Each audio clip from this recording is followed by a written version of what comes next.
आप सोच रहे होंगे कि मैं क्या कर रहा हूं। मैं युद्ध की तैयारी कर रहा हूं। वही युद्ध जो ज्वालामुखी की भांति कभी भी फट सकता है। युद्ध वही जीतता है जो युद्ध में व्यतीत होने वाले समय से अधिक समय युद्ध की तैयारी में लगाए। जो योद्धा अभ्यास क्षेत्र में जितना अधिक समय देगा, रणभूमि में उतना ही कम रक्त बहेगा।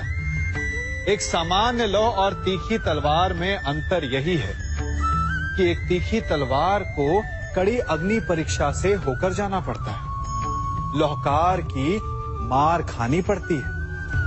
एक तलवार जितनी पीड़ा सहेगी, उसका वार उतना ही प्रबल होता है। इसलिए पीड़ा से घबराए नहीं, उसका सामना करें, उसका अभ्यास करें, क्योंकि यही अभ्यास जीवन के युद्ध में आपको विजयश्री बनाता है। जब मेघ छाते हैं तो क्या होता है? अंधकार छा जाता है। मेघ गरजते हैं, बिजलियां कड़कती हैं, वर्षा होती है। सभी पशु अपने आश्रय स्थल पर जाकर छिप जाते हैं। मनुष्य अपने घरों की ओर दौड़ते हैं और सभी पक्षी अपने घोंसलों में जाकर छिप जाते हैं। परंतु एक जीव है जो गरजते मेघों को, कड़कती बिजलियों को, भारी वर्षा को भी हरा देता है। वो जीव है बाज, क्योंकि वो समस्या की जड़ों से ऊपर उड़ता है। वो गरजते मेघों से, कड़कती बिजलियों से, भारी वर्षा से, इन सब से ऊपर। यही अंतर है हारने वालों में और जीतने वालों में। ये युद्ध हार और जीत का नहीं, समस्या और सोच का है। यदि आप अपनी सोच को छोटी रखेंगे तो समस्या बड़ी हो जाएगी, और यदि आप अपनी सोच को बड़ी रखेंगे तो समस्या छोटी हो जाएगी। दो मनुष्यों के मध्य होता है, परंतु विजय सदैव एक ही मनुष्य को मिलती है। जबकि समान रूप से दोनों शक्तिशाली होते हैं, समान ज्ञान प्राप्त करते हैं। कारण, दो प्रकार के लोहे होते हैं, एक ठंडा, एक गर्म। कभी सोचा है? लोहकार लोहे को लोहे से ही काटता है, परंतु सदैव ठंडा लोहा ही गर्म लोहे को काट पाता है। और यही नीति मनुष्यों पर भी लागू होती है। जब युद्ध होता है तो जिसके मन में ईर्ष्या होती है, जलन होती है, आक्रोश होता है, वो गर्म लोहे के समान। और जिसका मन शांत होता है, जिसका मन संयम से बंधा होता है, वो ठंडे लोहे के समान है। और वही ईर्ष्या और द्वेष नामक गर्म लोहे को काट सकता है। इसलिए यदि जीवन के संग्राम में विजय प्राप्त करनी है तो अपने मन को शांत रखें, क्योंकि गर्म लोहे की भांति ईर्ष्या और क्रोध जैसे भाव को रखने वाला मनुष्य सदैव शांत स्वभाव के मनुष्य के समक्ष निर्बल है। शक्ति ईर्ष्या और क्रोध में नहीं, शांति और संयम में है। सभी बड़े सदा यही कहते आए कि यदि आगे बढ़ना है तो अपनों का साथ दो। सत्य कहते हैं, अपनों का साथ देना ही चाहिए, परंतु साथ देने से पूर्व ये अवश्य पहचान लेना चाहिए कि अपने हैं कौन। क्या अपने वही होते हैं जिनके साथ हमारा रक्त संबंध होता है, या अपने मित्र? अपने वो होते हैं जो हमें सद्कार्य के लिए प्रेरित करें, हमें आगे बढ़ाएं, हमारा साथ दें। और वो जिनका साथ देने से समाज का नाश, धर्म की हानि हो, वो सगे हो करके भी सगे नहीं होते। इसलिए जब अपनों की परिभाषा का चुनाव करें तो उन्हें अपना माने जो आपका साथ दे, उन्हें नहीं जो हमें अज्ञान के मार्ग पर ले जाएं। सीमा एक रेखा ही नहीं, एक परिभाषा भी है। सीमा हर किसी की होती है, प्रेम की, धैर्य की, मित्रता की और शत्रुता की भी।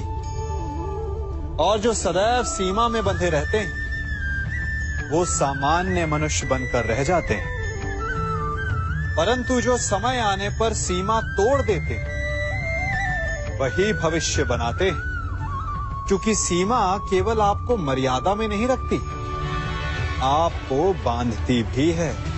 अब ये आप पर, मुझ पर, हम सब पर निर्भर करता है कि ये जाने कौन सी सीमाएं हमें बांधती हैं और कौन सी सीमाएं शक्ति के नए मार्ग समक्ष लाती हैं। इसलिए सीमाएं तो जो कर सकते हो उससे अधिक करने का प्रयत्न करो, तभी नई सीमाएं बना पाओगे। भाग्य क्या है? जो आपने किया उसे भोगना भाग्य है, या जो आपके पूर्वजों ने किया उसका फल भाग्य है? नहीं, भाग्य वही है जो आपने किया, क्योंकि हर मनुष्य को अपने कर्मों के फल भुगतने होते हैं। इसलिए यदि जीवन में कुछ भी करें तो उस पर अपनी दृष्टि अवश्य रखें, क्योंकि आपके एक कर्म का फल आपका भविष्य बदल सकता है। हम वही बनते हैं जो हम चुनते हैं, क्योंकि वही हमारा भाग्य बनता है। मनुष्य सुंदरता से आकर्षित होता है, उससे प्रेम करता है और असुंदर को देता है। ऐसा होता है ना? क्या आप ऐसा नहीं करते? करते हैं। तो सुंदर और असुंदर की परिभाषा क्या है? इस आकर्षण और विकर्षण का कारण क्या है? कभी सोचा है? कभी सोचा है कि जिससे आप प्रेम करते हैं, जिसके प्रति आप आकर्षित होते हैं, अचानक से उसके लिए मन में वितृष्णा आ जाती है, और जिसके प्रति घृणा होती उसके लिए एकाएक आपके मन में प्रेम उमड़ आता है। कारण है दृष्टिकोण। क्योंकि सुंदरता आपके मन में होती है, आपके सोच में होती है, आपके दृष्टिकोण में होती है। इसीलिए किसी को कीचड़ में खिला हुआ कमल सुंदर लगता है, और किसी को निर्मल चंद्रमा में भी कलंक का धब्बा दिख जाता है। यदि आपको सुंदरता अनुभव करनी, हर पल आनंद में रहना है, तो अपने दृष्टिकोण को सुंदर बनाएं और अपने आप सब कुछ सुंदर बन जाएगा। हम अपनी सोच और संसार की मान्यता के अनुसार अपने विचार बनाते हैं। जैसे सत्य कहना धर्म है, असत्य कहना पाप, सहनशीलता धर्म है और क्रोध करना अधर्म, उपकार करना, जीवों पर दया करना धर्म है और निष्ठुर होना अधर्म। परंतु क्या यही सत्य है? क्या कभी कभी परिस्थितियां इन आवेशों को उल्टा नहीं कर देती? करती है। यदि इस संसार में कुछ धर्म है, कुछ पुण्य है, कुछ महान है, तो परिस्थिति के अनुसार चलना। जटायु स्मरण है आप सबको, वो जिन्होंने रावण पर क्रोध किया था, उस पर आक्रमण किया था। उस समय जटायु का क्रोध पाप नहीं था, धर्म था। इसीलिए अंत में उन्हें भगवान राम की गोद मिली।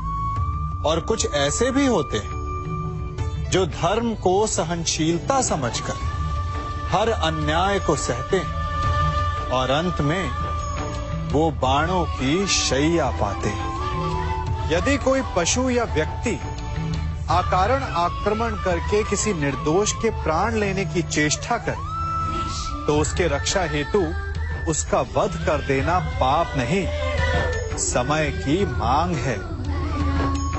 क्योंकि आक्रमण भी आत्मरक्षण ही है। यदि किसी दुष्ट की सहायता करने से सामान्य मनुष्य को कष्ट पहुंचे, पीड़ा पहुंचे, तो उसे सहायता ना देना ही धर्म है।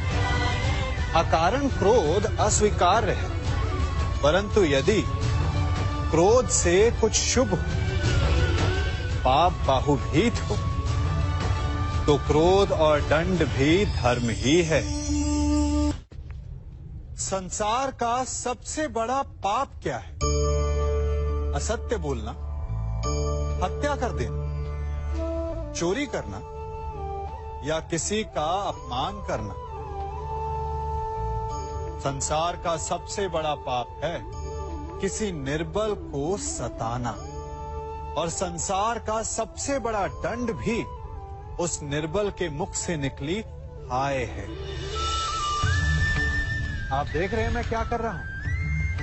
मैं लौह पिघला रहा हूं, और ये लौह पिघलता है इस चमड़ी की बनी धूनकी से निकली हवा से। तनिक सोचिए, एक मृत पशु की खाल से बनी धूनकी इतने कठोर लोहे को भस्म कर सकती। ठीक उसी प्रकार आप चाहे जितने भी शक्तिशाली क्यों ना हो, यदि आपने किसी निर्दोष, किसी निर्बल को सताया, तो उसके मन से निकली हाय और उसका श्राप आपके जीवन को भस्म कर सकता है। स्वर्ण, सज्जन पुरुष और परोपकारी मनुष्यों की गति एक समान होती है। यदि स्वर्ण टूट जाए तो उसे गर्म करो, ताप दो, पिघल कर वो फिर से जुड़ जाता है। ठीक उसी प्रकार मतभेद होने के पश्चात भी एक सज्जन पुरुष और महान पुरुष फिर से मित्र बन जाते हैं।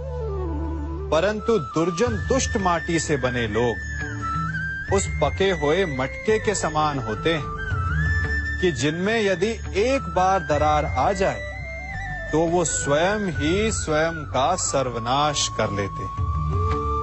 इसलिए मित्रता केवल सज्जनों से ही करें ताकि मतभेद ना हो। दुष्टों का समूह अपना नाश स्वयं ही कर लेता है। यदि कोयले की खान में जाओ तो चाहे जितनी भी सावधानी बरतो, अपने वस्त्रों पर कालिख लग ही जाती है।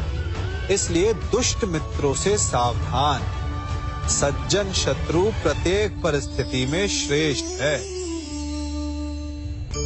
प्रत्येक मनुष्य सफलता पाने के लिए कार्य करता है। कुछ सफल होते हैं, कुछ नहीं होते, और जो सफल नहीं होते वो सदा अपनी असफलता का कारण या तो अपनी परिस्थितियों को बताते हैं या अपने सहयोगियों को दोषी ठहराते हैं।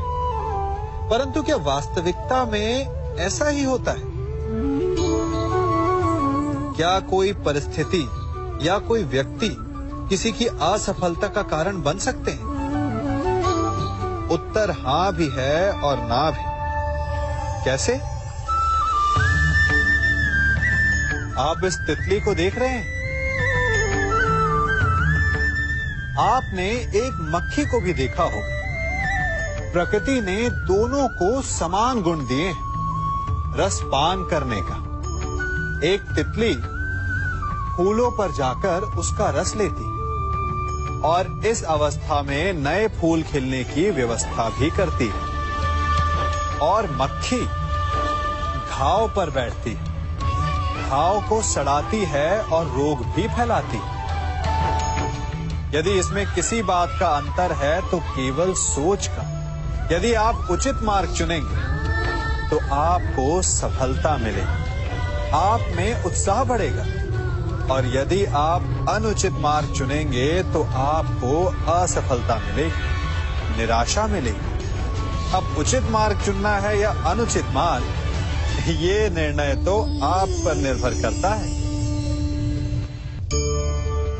मनुष्य सदा भला बुरा, खरा खोटा, सत्य असत्य की बातें करता है। सत्य को अच्छा मानता है और असत्य को बुरा। परंतु क्या आपने कभी ये सोचा कि प्रत्येक वस्तु, प्रत्येक भाव का एक महत्व होता है? दोनों ही एक दूसरे के पूरक होते हैं। यदि काला रंग नहीं होगा तो क्या श्वेत रंग की आभा का अनुभव होगा? यदि असत्य नहीं होगा तो क्या सत्य के महत्ता का ज्ञान होगा? यदि बुरा नहीं होगा तो क्या भले पर आपको विश्वास होगा? कुछ महत्वपूर्ण है तो दोनों के मध्य का संतुलन। बुरी से बुरी वस्तु, समय या भाव, कोई ना कोई स्वयं में शुभ छिपाए रखती है। कभी काले गरजते मेघों को देखा है? उसके किनारे भी एक स्वर्णिम आभा होती है। उसी प्रकार यदि आपके जीवन में बुरा समय आए तो आपको अपने सच्चे मित्रों की पहचान हो जाती है। तो बुरे समय में निराश ना हो, उसमें भी कुछ शुभ खोजने का प्रयास करें और धीरे धीरे सब कुछ आपके जीवन में स्वतः शुभ हो जाएगा। संसार में सबसे महत्वपूर्ण क्या है? दृष्टि या दृष्टिकोण, समझ या सोच? सामान्यतः मनुष्य की दृष्टि और सोच में अधिकतर वो वस्तु, वो घटनाएं, वो भाव श्रेष्ठ हैं जो हमें आनंद दें, और जो हमें आनंद नहीं देते उन्हें हम दुखदाई मान लेते हैं। परंतु दृष्टिकोण और सोच को यदि एक भिन्न कोण से देखें तो परिस्थितियां भिन्न सिद्ध हो सकती हैं। जिस प्रकार भीषण गर्मी हमें सुहाती नहीं, परंतु वही गर्मी सागर और नदियों के जल को वाष्पित करती है और हमें मनोरम वर्षा का आनंद देती है, उसी प्रकार भीषण परिश्रम के पश्चात हमें सफलता मिलती है। शिक्षा के पश्चात हमें हमारा लक्ष्य मिलता है। तो सदा स्मरण रखिएगा कि दुख और पीड़ा से भागे नहीं, क्योंकि यही भविष्य में आने वाले सुख का मूल है। जब भी आपने यात्रा की होगी तो अवश्य अपने मार्ग के आसपास कुछ रिक्त स्थान देखे होंगे, कुछ खेत देखे होंगे, कोई ना कोई भूमि का टुकड़ा अवश्य देखा होगा। कुछ स्थान ऐसे होते हैं जहां पेड़ लगे होते हैं, जहां माली बड़े प्रेम से उन्हें बोता है, उन्हें सींचता है। और कुछ स्थान ऐसे भी होते हैं जहां बिना माली के खरपतवार उग जाते हैं, कुछ अन्य पौधे उग जाते हैं। माली द्वारा उगाए वृक्ष हमें ठंडी छाया देते हैं, हमें फल देते हैं, ईंधन के लिए लकड़ियां देते हैं। और बिना परिश्रम के उपजित खरपतवार यदि कुछ करते हैं तो ये कि वो भूमि को बंजर बनाते हैं। हमारा मन भी रिक्त भूमि की भांति होता है। यदि अपने परिश्रम से उसमें सुविचारों के बीज डालोगे तो फलदायक विचार उपजेंगे, और यदि उसे रिक्त छोड़ दिया तो खरपतवार की भांति अनुपयोगी विचार आपके मन को अपना घर बना लेंगे, आपके मन को मैला कर देंगे, उसे बंजर कर देंगे। अब निर्णय आपका है कि आपको सुविचार देने वाला मन चाहिए या कुंठा देने वाला। जल प्रकृति को इस संसार की सबसे अनूठी देन है। वो महासागर में भी मिलता है और मीठे तालाब में भी, वो पवित्र गंगा में भी होता है और दुर्गंध आती नाली में भी। हम तालाब और नदी को सम्मान इसलिए देते हैं क्योंकि उसका मीठा जल हमारी प्यास बुझाता है। परंतु सागर का जल पीने योग्य नहीं होता, इसीलिए कभी कभी हम उसे उतना महत्व नहीं देते और नाली के जल को हम हे दृष्टि से देखते हैं। तो क्या ये उचित है? हमारे संबंध भी इसी जल की भांति होते हैं। जिस संबंध से हमें लाभ ना हो उससे हम दूर हो जाते हैं। कभी ईर्ष्या के कारण, कभी अहंकार के कारण उस संबंध को तोड़ देते हैं। तो क्या संबंध को तोड़ देना उचित है? तनिक विचार कीजिए। माना कि सागर का जल फसल नहीं दे सकता, परंतु मोती तो देता है। माना कि नाली का गंदा जल हमें किसी भी कार्य के लिए उपयुक्त ना लगे, परंतु वो भी कहीं लगी अग्नि को बुझा सकता है। ठीक इसी प्रकार प्रत्येक संबंध कहीं ना कहीं किसी न किसी परिस्थिति में उपयोगी हो सकता है।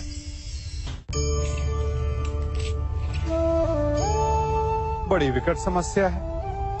मुझे स्मरण ही नहीं हो रहा कि इस गुच्छे की कौन सी चाबी इस ताले को खोले।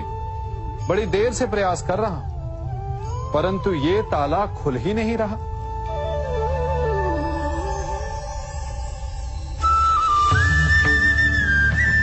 ऐसी परिस्थिति में आप क्या करेंगे? अधिकतर लोग ऐसी परिस्थिति में अपनी आशा खो बैठते हैं। उन्हें लगता है कि चाबी खो गई। वो तिलमिला जाते हैं, क्रोधित हो उठते हैं। परंतु उस समय धैर्य रखें तो गुच्छे की अंतिम चाबी ताला खोल सकती है। कुल्हाड़ी का अंतिम प्रहार वृक्ष को काट के गिरा देता है, परंतु क्या सत्य में कुल्हाड़ी का अंतिम प्रहार वृक्ष को काट के गिरा देता है? आपको आपका लक्ष्य दिला देता है? नहीं। आपका निरंतर प्रयत्न ही आपको सफलता दिलाता है। जब आपका मन निराश है तो अपने कार्य में दुगनी उत्साह से जुट जाइए, क्योंकि अनावरत बहता जल ही कठोर चट्टान को काट सकता है। सफलता का मूल है परिश्रम, प्रयास और आशा। मनुष्य का जीवन ऋतुओं के समान होता है। आज ग्रीष्म तो कल वर्षा, परसों शीत।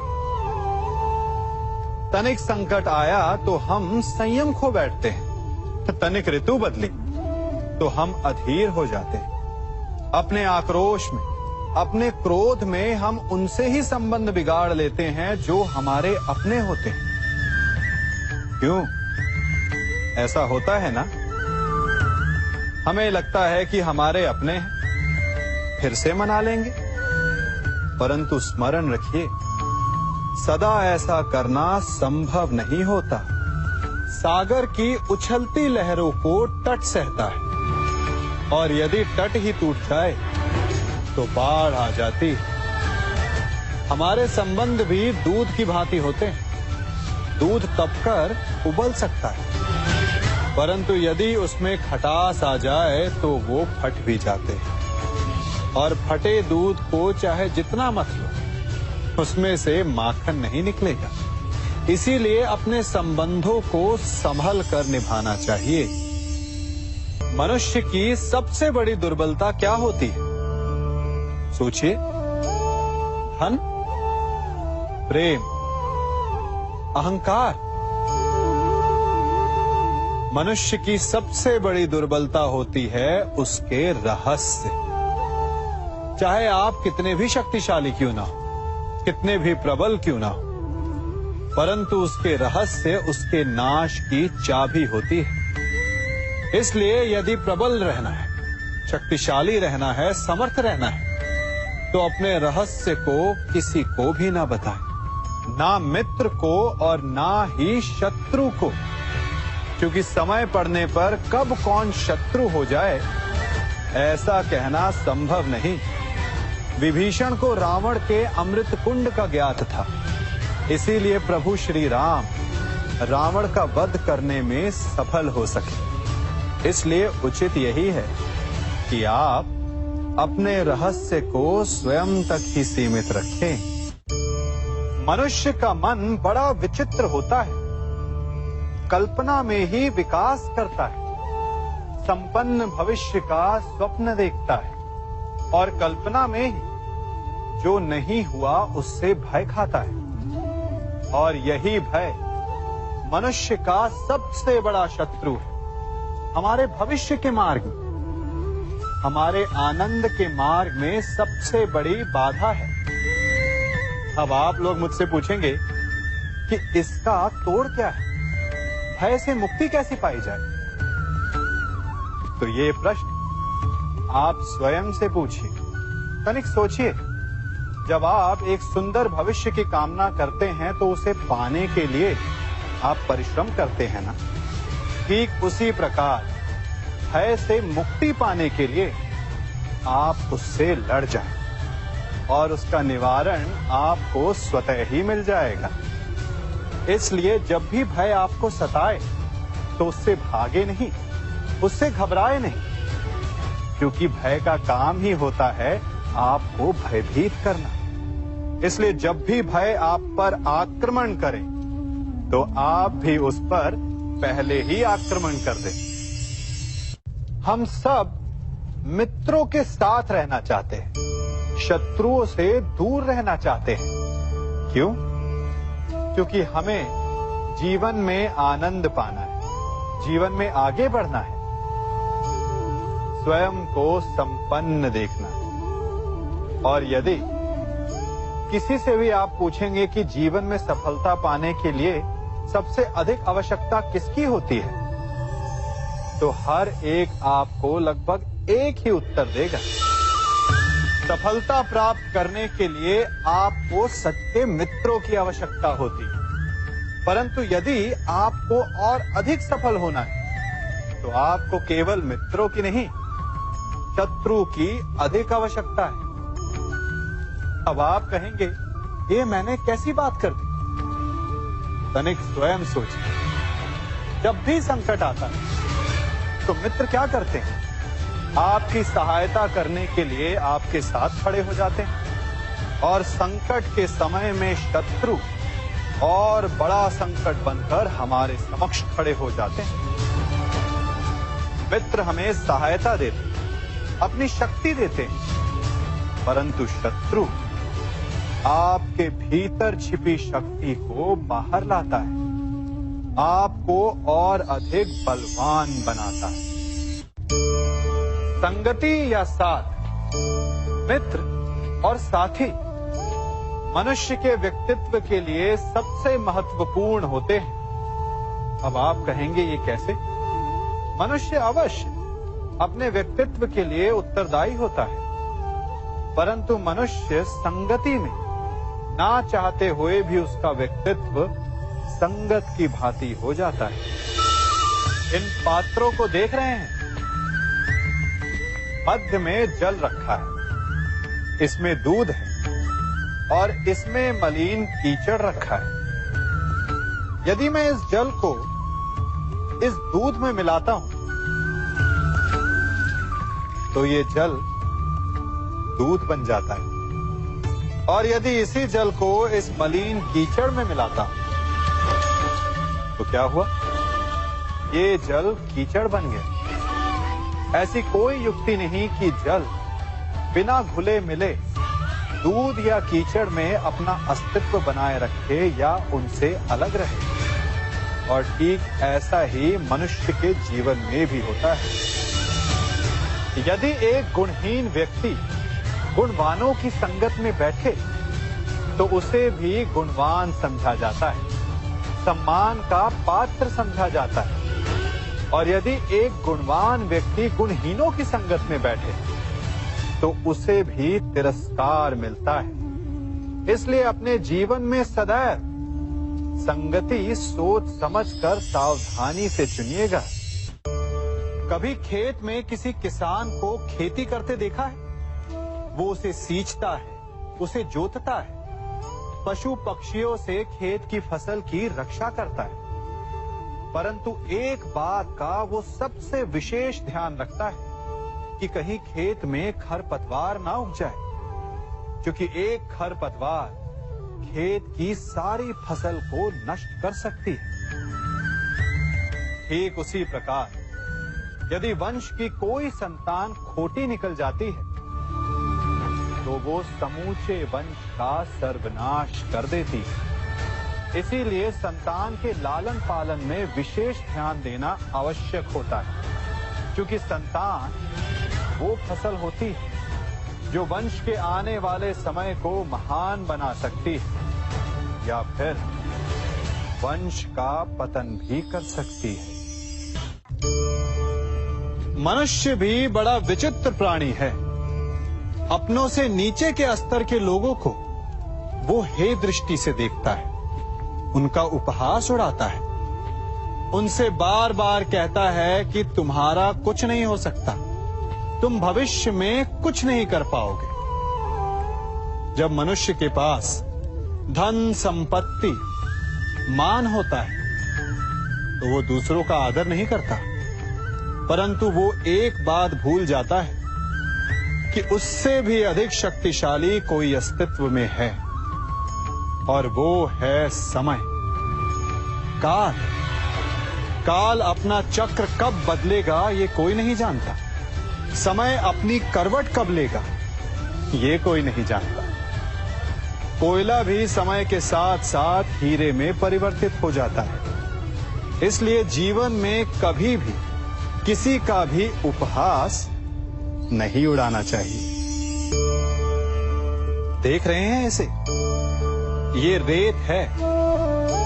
कहा जाता है कि इसे आप मुट्ठी में बंद करके नहीं रख सकते। क्यों? क्या इसका स्वभाव ही ऐसा है, या हमारे हाथों में इतनी सक्षम शक्ति नहीं कि इसे मुट्ठी में बंद करके रख सके, या फिर इसका स्वरूप ही ऐसा है कि ये फिसल ही जाएगी। कदाचित इसीलिए कहा जाता है कि आप रेत को मुट्ठी में बंद करके नहीं रख सकते, परंतु मैं आपसे कहता हूं कि आप रेत को मुट्ठी में बंद करके रख सकते हैं।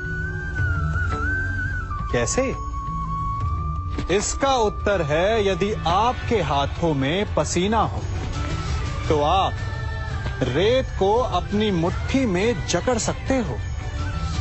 और पसीना कैसे आता है? परिश्रम से, प्रयास से। तो यदि आप परिश्रम से निकले पसीने से आप रेत को मुट्ठी में बंद कर सकते हो, तो ऐसा क्या है जो आप जीवन में परिश्रम से पा नहीं सकते? मान, सम्मान, धन, संपत्ति, बल, ये सब परिश्रम की उत्पाद है। हम कौन हैं? हमारा अस्तित्व क्या है? हम क्या हैं और क्या बन सकते हैं? ये बड़ा विचित्र प्रश्न है, परंतु उतना ही महत्वपूर्ण भी। मनुष्य सदा अपने वर्तमान प्रारब्ध के लिए अपने अतीत को उत्तरदायी ठहराता है, अपने जन्म को, अपने परिवार को उत्तरदायी ठहराता है। परंतु तनिक सोचिए, एक कमल जो कीचड़ में खिलता है, वही कमल भगवान की मूरत पर शोभित होता है। एक कोयला जिसे कोई भी शीघ्र नहीं छूना चाहता, परंतु वही कोयला धरा का ताप और दबाव सहकर हीरे में परिवर्तित हो जाता है, और वही हीरा मस्तक पर सुशोभित होता है। तो इन उदाहरणों का निष्कर्ष क्या है? इन उदाहरणों का ये निष्कर्ष है कि उससे कोई अंतर नहीं पड़ता कि आपने जन्म कहां लिया। आपके कर्म आपका स्तर निर्धारित करते हैं। हमने कहां जन्म लिया ये हमारे नियंत्रण में नहीं था, परंतु हम कब और कहां अपने जीवन की अंतिम श्वास लेंगे ये अवश्य हमारे नियंत्रण में होता है। तो कर्म कीजिए, अपने जन्म की उलाहना मत दीजिए। एक मनुष्य सदैव शांति और अपनी स्वतंत्रता चाहता है, परंतु जैसे उसे ये अधिकार मिलता है, वो दूसरों का प्रभुत्व छीन लेना चाहता है। वो उनका अधिकार, उनकी स्वतंत्रता को छीन लेना चाहता है। वो ऐसा अपने आनंद, अपने लाभ के लिए करता है। अपने लाभ के लिए वो दूसरों का शोषण करता है। जो आलोचना नहीं करता उन पर अधर्म करता है। परंतु वही मनुष्य एक बात का स्मरण रखना भूल जाता है कि उसके कर्म ही उसे उसका फल भी देंगे। उसका प्रारब्ध उसे उसके मंतव्य तक अवश्य लेकर जाएगा। वर्षा का जल चाहे सागर में मिले या माटी में, परंतु समय के सूर्य की किरण उसी जल को वष्प में परिवर्तित भी कर देती है। इसीलिए किसी भी मनुष्य की विनम्रता का इतना अधिक लाभ ना उठाएं कि वो उग्र हो उठे। मैं क्या कर रहा हूं? मैं इस पौधे को सींच रहा हूं। आप भी ये कार्य प्रतिदिन करते हो। जब इस पौधे को जल देंगे तभी ये फलवित होगा, इसमें से फूल निकलेंगे, इसकी सुंदरता बढ़ेगी। परंतु प्रतिदिन ये कार्य करने के पश्चात भी हम इससे एक महत्वपूर्ण सीख लेना भूल जाते हैं। हम कभी पौधों के पत्तों पर, उनकी डालियों पर, उनके फूलों और फलों पर जलधारा नहीं डालते, उन्हें धोते नहीं, परंतु फिर भी वो पनपते हैं। यदि जल जड़ में जाए, वही सफलता का मूल है। यदि आप एक बार में अनेक कार्य करने जाएंगे, तो आपको एक कार्य में भी सफलता नहीं मिलेगी। परंतु यदि आप बुद्धिमता से, दृढ़ मन से एक कार्य साधेंगे, तो एकाएक स्वतः ही सारे कार्य सध जाएंगे। जो आपका मूल है, जहां से आपको सिंचाई मिल रही है, यदि आपने उसकी जड़ को छोड़ दिया, तो एक सूखे पौधे की भांति आप भी सूख कर गिर जाएंगे और अंततः अपना अस्तित्व खो बैठे। हमने एक बात अपने माता पिता, अपने बड़ों से, अपने बुजुर्गों से सुनी ही होगी कि संगति का प्रभाव मनुष्य पर पड़ता ही है। यदि वर्षा की एक बूंद सीप के मुख में जाए तो वो मोती बन जाती है, और यदि वही वर्षा की एक बूंद सर्प के मुख में जाए तो विष। तो क्या यही सत्य है? नहीं। आपने कभी चंदन के वृक्ष को देखा है? उस पर सर्प विचरण करते हैं, विषधर उससे लिपटे रहते हैं, परंतु फिर भी चंदन का वृक्ष विषैला नहीं होता। वो तब भी सुगंध देता है और पवित्र माना जाता है।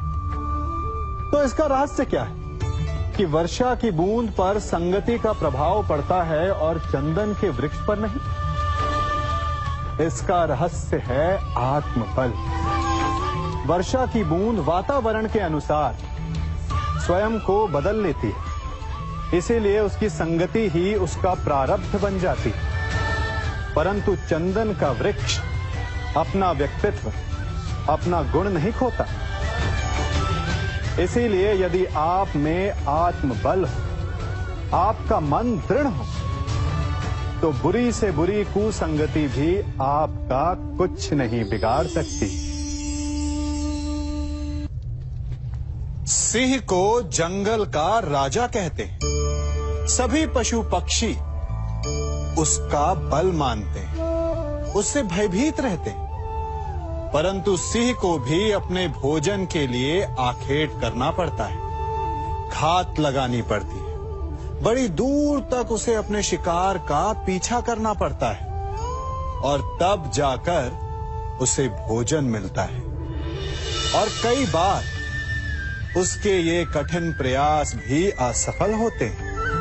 यदि सिंह ये सोचकर बैठ जाए कि मैं तो वन का राजा हूं, मेरा भोजन स्वयं मेरे मुख में आकर गिर जाए, तो वो भूखे मर जाएगा। क्या समझे? राजा हो या रंक, उद्यम सभी को करना पड़ता है, क्योंकि मेहनत, परिश्रम, यही तो सफलता की कुंजी है। यदि जल पाना है, तो कुआं खोदने में पसीना बहाना ही होगा। यदि सफलता पानी, तो रात दिन परिश्रम करना होगा। बिना परिश्रम के तो देवों को भी अमृत नहीं मिलता।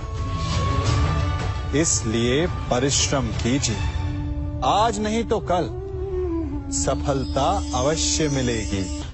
देख रहे हैं इसे? ये बड़ा भयंकर अस्त्र है। अब आप कहेंगे कि ये छोटी सी धातु भला किस काम की? आप चाहें तो इस धातु से वस्तुएं जोड़ लें, या फिर चोट भी खा सकते हैं। ये एक धातु लकड़ी के दो पट्टों को एक करके जोड़ सकती है, या फिर आपके शरीर में लग जाए या चुभ जाए तो आपको बहुत बड़ा घाव भी दे सकती है। इसलिए एक बात सदा स्मरण रखें, कोई भी वस्तु छोटी या बड़ी नहीं होती, सबका अपना महत्व होता है। यदि आपको स्वयं बड़ा बनना है तो कभी किसी को छोटा समझने की भूल ना करें। यदि छोटों का साथ लिया तो आप स्वयं बड़े बन जाएंगे, और यदि उनका तिरस्कार किया तो इस धातु की भांति चुपकर वो आपका मार्ग भी रोक सकते हैं।